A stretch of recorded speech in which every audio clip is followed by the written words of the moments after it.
아빠. 저 아빠를 만나고 싶어요. 아빠가 너무 보고 싶어요. 아빠도 저 없이는 살 수 없잖아요. 그렇죠? 제가 돌아가서 밥을 하고 아빠를 돌봐야 해요. 그런데 아빠는 제대로 된 식사를 혼자 챙기실 수 있을까요? 사람들은 돌아가신 분의 소원은 이루어진다고 하잖아요. 그런데 왜 살아있는 사람의 소원은 들어주지 않는 걸까요? 오늘 할머니가 또 저에게 아빠를 만나러 가자고 간청하셨어요. 하지만 그런 말씀들은 아들의 마음을 더 혼란스럽고 괴롭게 만들 뿐이에요. 이 이야기는 평화로운 경남의 시골 마을에 사는 이진아 할머니의 이야기입니다. 어떤 일이 그녀가 남편을 다시 만나지 못하게 했을까요? 감동적인 이 이야기를 함께 들어보세요. 만약 이 이야기가 마음에 드신다면 구독과 좋아요를 눌러주시고 알림 설정도 부탁드립니다. 여러분의 응원이 저희가 더 많은 의미 있는 이야기를 전하는 데 큰 힘이 됩니다. 이진아 할머니는 가난한 시골에서 평생 남편과 함께 농사일을 하며 살아왔습니다. 남편은 아무것도 가진 것이 없었고 술에 의존하며 자주 화를 내곤 했습니다. 폭력적인 행동은 끊임없이 반복되었고 농사일과 집안일이 끝없이 이어졌습니다. 할머니는 묵묵히 일했지만 집에 돌아오면 남편은 집안일에 손 하나 까딱하지 않았습니다. 심지어 물 한 잔도 스스로 따르지 않았고 할머니가 불평이라도 하면 독설과 폭력을 되돌려주곤 했습니다. 어느 순간 할머니는 더는 견딜 수 없어 집을 떠나려 했습니다. 하지만 자식들에 대한 사랑이 그녀를 붙잡았습니다. 세 자녀는 그녀가 남편과의 고통스러운 삶을 견디게 한 유일한 이유였습니다. 남편과의 삶은 끝없는 어둠의 연속이었지만 할머니는 점차 기억을 잃기 시작하면서 상황이 달라졌습니다. 처음에는 자신이 기억력을 잃고 있다는 사실을 깨닫지 못했습니다. 단지 무언가를 잃어버렸다고 생각했을 뿐이죠. 분명히 참깨를 이 병에 넣어뒀는데 왜 없지? 얼마 전에 산 고춧가루도 없어졌어. 그리고 며느리가 사다 준 화장품도 너무 빨리 없어졌어. 이런 의문들이 계속 떠오르며 심지어 자녀들에게 전화를 걸어 낯선 사람이 집에 들어온 게 아니냐고 따지기도 했습니다. 아내의 이상한 모습을 알아챈 자녀들은 그녀를 병원으로 데려갔습니다. 결과는 충격적이었습니다. 75세의 나이에 그녀는 조기 치매 진단을 받았습니다. 그녀의 세계는 발밑에서 무너져 내리는 듯했습니다. 평생을 고생하며 살아온 그녀는 아직 편안한 삶을 누리지도 못했는데 이제는 이 병과 싸워야만 했습니다. 그녀는 자신이 너무나도 불공평하다고 느끼며 날마다 울기만 했습니다. 이진아 할머니의 여정은 사랑과 인내의 가치를 상기시켜줍니다. 그녀는 이 어두운 날들을 이겨내고 삶의 빛을 다시 찾을 수 있을까요? 이야기의 다음 부분을 기대해 주세요. 진아 할머니의 인생을 고통으로 몰아넣었던 남편은 말년의 폭력적인 성향이 다소 줄어들었습니다. 가끔 그는 당신이 최고야 라는 달콤한 말을 건네기도 했습니다. 그녀에게 그 말들은 어두운 세월 속에서 드문 위로의 메달처럼 느껴졌습니다. 그녀는 두 사람이 서로 의지하며 평화롭게 늙어가길 바랐지만 치매는 모든 것을 뒤엎어 버렸습니다. 그녀의 병세가 점점 악화되자 남편은 아내를 돌보는 일을 참을 수 없어 했습니다. 평생 남의 보살핌을 받는 데 익숙했던 그에게 그녀를 돌보는 일은 짐으로 다가왔고 심지어는 드러낼 수 없는 짜증의 원인이 되었습니다. 그녀가 자신이 두었던 물건을 찾느라 헤매는 모습을 보면서 그는 그것이 병의 증상임을 알면서도 공감하기보다는 점점 인내심을 잃어갔습니다. 당신이 최고야 라는 소소한 칭찬은 이제 차가운 비난으로 바뀌었습니다. 모든 게 병 때문이야. 당신은 더 이상 정신이 없잖아. 부드럽게 설명하기보다는 그는 소리를 질렀습니다.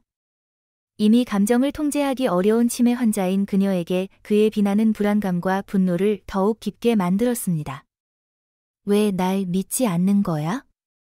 나 병 안 걸렸어. 나 분명히 기억한다고. 왜 나를 미친 사람 취급해? 그녀는 모멸감과 고통에 소리쳤습니다. 남편에게 무시당하고 하찮게 여겨진다는 느낌은 그녀의 내면을 갈기갈기 찢는 듯 했습니다. 그러한 분노는 매일 반복되었고, 그럴 때마다 남편은 주먹을 휘둘렀습니다. 폭력적인 습관은 결코 사라지지 않았습니다. 그는 그녀가 겪고 있는 고통을 이해할 만큼 너그럽거나 공감하지 못했습니다. 그의 눈에 그녀는 이제 단지 짐이었고 참아야 할 성가신 존재일 뿐이었습니다. 그녀의 병은 그에게 단지 해결할 수 없는 문제가 아니라 점점 커져가는 골칫거리였습니다. 그녀는 울었고 그는 꾸짖었다. 그녀가 화를 내면 그는 더욱 거칠고 냉정하게 행동했다. 그녀가 약해져 울부짖을 때마다 그의 태도는 점점 더 무례하고 차가워졌다. 희망 한 줄기 없는 지옥 같은 나날이 그렇게 이어졌다. 그러한 순간들 속에서 그녀는 자신의 인생이 처음부터 끝까지 그저 끝없는 불공평과 고통의 연속일 뿐이라는 사실을 깨달았다. 어느 날 남편은 단호한 결정을 내렸다. 더 이상 못 참겠다. 그녀를 요양원에 보내야겠어. 그러나 그의 머릿속에서 떠나지 않는 큰 문제가 있었다. 바로 자식들이었다. 그는 자식들이 어머니를 사랑하며 그녀의 편을 들 것임을 잘 알고 있었다. 만약 자신의 의도를 솔직히 말한다면 자식들의 강력한 반대에 부딪힐 것이 분명했다. 더 나쁜 것은 자식들이 어머니를 집으로 데려가 돌보고 자신을 홀로 내버려 둘지도 모른다는 생각이었다. 그 생각은 그를 더욱 짜증나게 했다. 그래서 그는 큰아들에게 전화를 걸어 해결책을 모색했다. 아빠는 더 이상 이렇게 살 수 없다. 너희들이 부모님 두 분을 모셔가야 하지 않겠니? 그는 자신이 불쌍한 척하며 비난하는 어조로 말했다. 큰아들은 아버지의 제안을 듣고 깜짝 놀랐다. 평생 동안 그의 아버지는 자식들에게 친절했던 적이 없었다. 오직 술을 마시고 자식들을 꾸짖기만 했을 뿐이었다. 아버지와 함께 살아야 한다는 생각은 한 번도 해본 적이 없었다. 그는 단호히 대답했다. 죄송하지만 그건 불가능합니다. 아버지가 어머니를 돌보는 게 힘드시면 저희가 번갈아가며 어머니를 돌보겠습니다. 아들의 거절에 그는 분노로 얼굴이 굳어졌다. 그의 내면 깊은 곳에서는 자신도 이제 늙었고 자식들에게 돌봄을 받을 자격이 있다고 생각하고 있었다. 며느리가 해주는 따뜻한 밥을 먹으며 편히 지내길 바랐다. 그러나 더 이상 집안일을 할 수 없는 아내와 함께 자식들과 살게 된다면 아무런 편안함도 누릴 수 없을 거라고 생각했다. 짜증이 더욱 커진 그는 행동에 나서기로 했다. 그는 옷장을 열어 그녀의 옷 몇 벌을 꺼내 손수건에 싸서 챙겼다. 그런 다음 평소와는 다르게 달콤한 목소리로 그녀에게 말했다. 자, 내가 당신을 서울에 있는 아들 집으로 데려다 줄게. 아들을 만날 수 있다는 말에 그녀의 얼굴은 환하게 빛났고 서둘러 그를 따라 나섰다. 그러나 그가 그녀를 데려간 곳은 아들의 집이 아니라 외딴 시골에 있는 한 요양원이었다. 거기에서 그는 입원 절차를 밟으며 의사에게 말했다. 이 사람은 치매가 심각하고 아주 고집이 셉니다. 그녀가 너무 많은 문제를 일으켜 제가 더 이상 참을 수 없습니다. 꼭 엄격히 돌봐야 합니다. 그는 거짓말을 늘어놓으며 온순하고 인내심 많은 아내를 완전히 다른 사람처럼 묘사했다. 그의 말을 들은 의사는 엄중한 표정을 지었다. 그녀는 어리둥절한 표정으로 물었다. 당신이 아들 집에 간다고 하지 않았나요? 여기가 어디죠? 그러나 요양원 직원들이 그녀를 데려가려고 하자 그녀는 격렬히 저항했다. 낯선 사람들로 가득 찬 낯선 장소에 갑작스럽게 데려와진 그녀는 공포에 휩싸여 무슨 일이 벌어진 건지 이해하지 못했다. 그러나 그녀의 저항은 오히려 남편의 말을 믿게 만들었고 요양원 직원들은 그녀가 까다롭고 통제가 안 되는 사람이라고 여겼다. 결국 그녀는 진정제를 맞고 요양원에 감금되었다. 마치 아무도 필요로 하지 않는 물건처럼 여겨진 채로 말이다. 그녀를 요양원에 남겨둔 채 남편은 집으로 돌아왔다. 그는 짐을 내려놓은 듯 홀가분해하며 안도했다. 그는 자식들에게 아내의 실종에 대해 아무것도 말하지 않았다. 그의 이기적인 생각 속에서는 오직 자신만이 편안함을 누릴 자격이 있다고 여겼다. 몇 주가 지나자 자식들은 뭔가 이상하다는 느낌을 받기 시작했다. 평소 어머니는 자주 전화를 걸어 옛날 이야기를 하거나 아버지에 대한 불만을 털어놓곤 했다. 하지만 지금은 모든 것이 이상할 정도로 조용했다. 아버지 역시 아무 말도 하지 않고 어머니에 대해 언급조차 하지 않아 이 침묵은 더욱 의심스러워졌다. 점점 커져가는 불안감은 자식들의 마음속에서 다가올 슬픈 진실의 전조처럼 자리 잡았다. 아버지의 침묵과 어머니에 대한 소식의 부재는 큰아들의 걱정을 더욱 키웠다. 아버지가 별일 없다고 말했지만 그는 믿을 수 없었다. 결국 그는 고향으로 내려가 모든 것을 확인하기로 했다. 오래된 집에 도착한 그는 충격적인 진실을 마주했다. 너희가 엄마를 돌보고 싶지 않아 했잖아. 그래서 내가 요양원에 보냈다. 라고 아버지는 무심히 말하며 오히려 자식들에게 책임을 돌렸다. 큰아들은 자신의 귀를 의심했다. 아버지, 제발요. 어머니는 평생 고생만 하셨잖아요. 그런 곳에서 어떻게 지내실 수 있겠어요? 어머니가 계신 곳을 알려주세요. 제발요. 그는 간절히 애원하며 어머니가 있는 곳을 알려달라고 설득했다. 하지만 아버지는 단호히 침묵을 지켰다.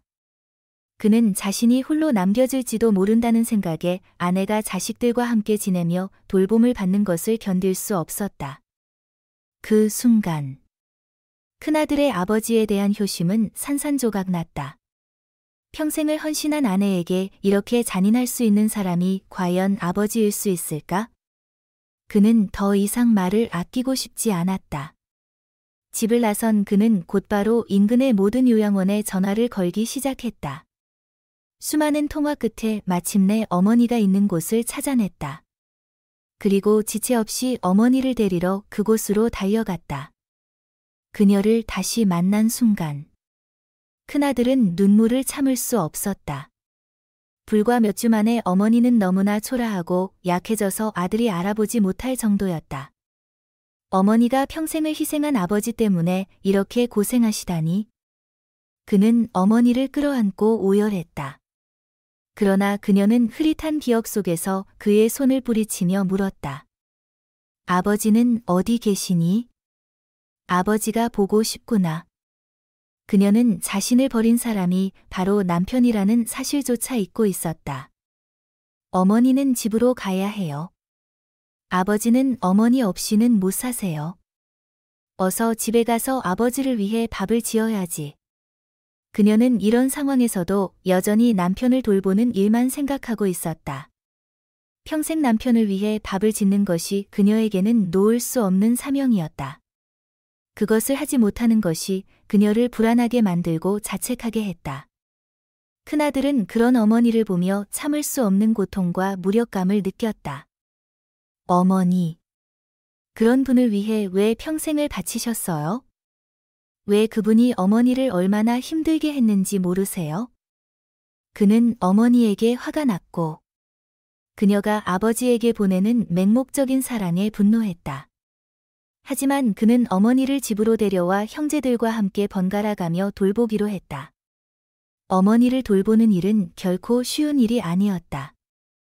아버지에게 돌아가야 해. 아버지는 나 없이는 못 살아. 그녀는 깨어날 때마다 남편을 찾았다. 어디에 있든 그곳을 자신의 집이라고 받아들이지 못하고 고향의 집으로 돌아가야 한다고 고집을 부렸다.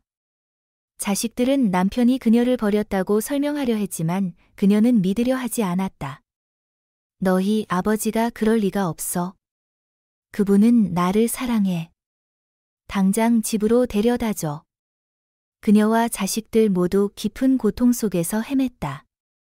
참다 못한 큰아들은 결국 거짓말을 하기로 했다. 어머니. 아버지는 돌아가셨어요.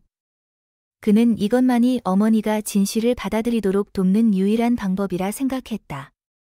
치매를 앓고 있는 그녀는 반복되는 이야기는 기억할 수 있었다. 큰아들은 이 거짓말을 충분히 반복하면 그녀가 더 이상 남편을 찾지 않게 될 것이라 믿었다. 그러나 그는 이 거짓말이 어머니에게만이 아니라 자신에게도 하는 거짓말임을 알고 있었다. 아버지가 가족에게 남긴 상처와 분노를 아직 내려놓지 못한 자신에게도 말이다.